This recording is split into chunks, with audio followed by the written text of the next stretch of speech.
Hey guys, Bump here, bringing you this exclusive first look at the Midnight Alpha Frost Death Knight. Very fortunate to be invited to the virtual Alpha Summit event where we got to try out the new specs on the Alpha. I played some Frost, I played some Unholy, got a vibe for what they look like and all the changes, and I thought we'd take a look at, how is Frost looking in the Midnight Alpha, what has changed, and how do we feel about it. I'm going to start off by saying not much has changed.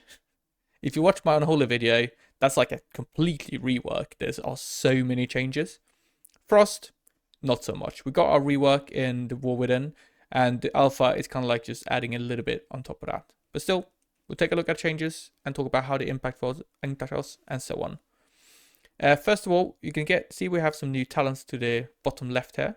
I think they call it Apex talents. And you get those as you level up to the max level.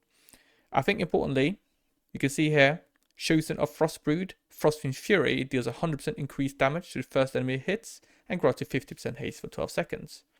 So a very clear synergy with the Frostwyrm's Fury talent, which we generally actually don't pick up. I will note, like, you can just ignore these and talent into other bits if you want to. So we might actually see Frost DKs just skipping both Frostwyrm and this new Apex talent, and then doing something else, right?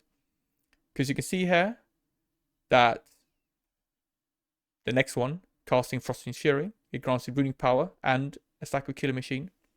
I think they made this to make it like worthwhile to cast in Pillar, so you don't end up having like a completely empty GCD. And then finally, you can recast it. Oh, it is 100% increased damage, which is a huge upgrade. But once it flies away, you can actually use it again to cast it, make it come back again.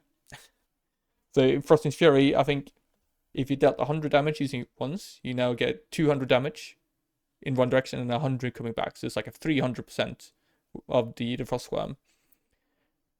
I don't know. This is probably going to make Frostwyrm feel like a powerful button to press, which I think is the current lacking part of it. It just doesn't feel nice to press. So, pretty cool that we get some synergy with Frostwyrm, even though it's not like the most interesting button to press ever. But I still like the idea of the fact that we can just ignore that and we could potentially like go interesting builds like Breath of Nugosa and Frostbane. That's going to be an option, right? So we'll see. Opens up some fun stuff. We do get some more talents in the hero talent tree. So we can see that the Rider gets these 3 new ones to the right. These are very similar to the tier set we have in the War Within. And they are pretty passive. Kind of summons Trollbane with Pillar of Frost. Has some synergy when Trollbane's up, so you do more damage, that kind of thing. And then for Deathbringer, we also get some more talent.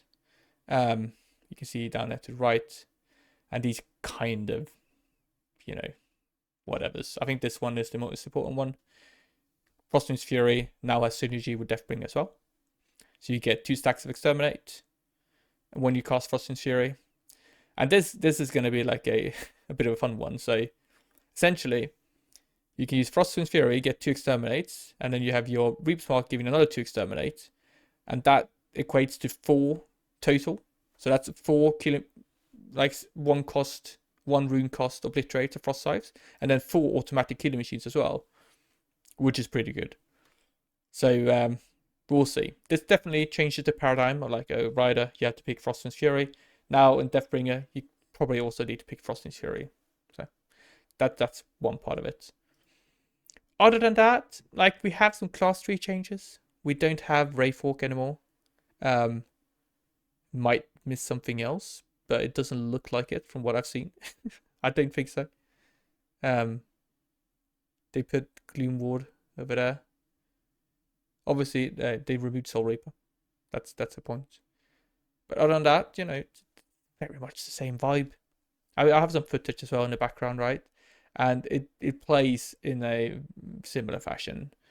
We're going to have Frostwyrm's Fury probably becoming a part of our rotation, but that's it. So I do hope that we might see some more changes. I'm not sure how much you can expect, given the fact that we had a rework so like not too long time ago. But you know, we'll see. We can always hope. Oh, another thing, they updated the icon for Frostwyrm. So yay. We were kind of like grasping for straws there when it comes to like actual changes. So you know, I will say one thing. Shattering Blade, they did update that. So you let's see. Frostbane also works with Shattering Blade in a sense, and does a huge amount of damage. So I think they tried to buff Frostbane to be more competitive. Currently, we don't play it at all. So they try to, you know, fix that to make more sense. We'll see if that's like enough to fix it. And then it also made Obliterate deal both physical and frost damage by default. It gives them like a bit of a tuning knob, so they can change like how impactful it is. Previously, it was only physical damage. And it's hard to kind of tune it without having a big impact on the killing machine procs. But they can now change a little bit without worrying too much about that. Okay, that's the Frost Death Knight in the War Within Alpha. Comments down below. What do you guys think? Upvote, downvote, consider subscribing. And I'll see you guys in the next video. Thank you very much for watching. Bye-bye.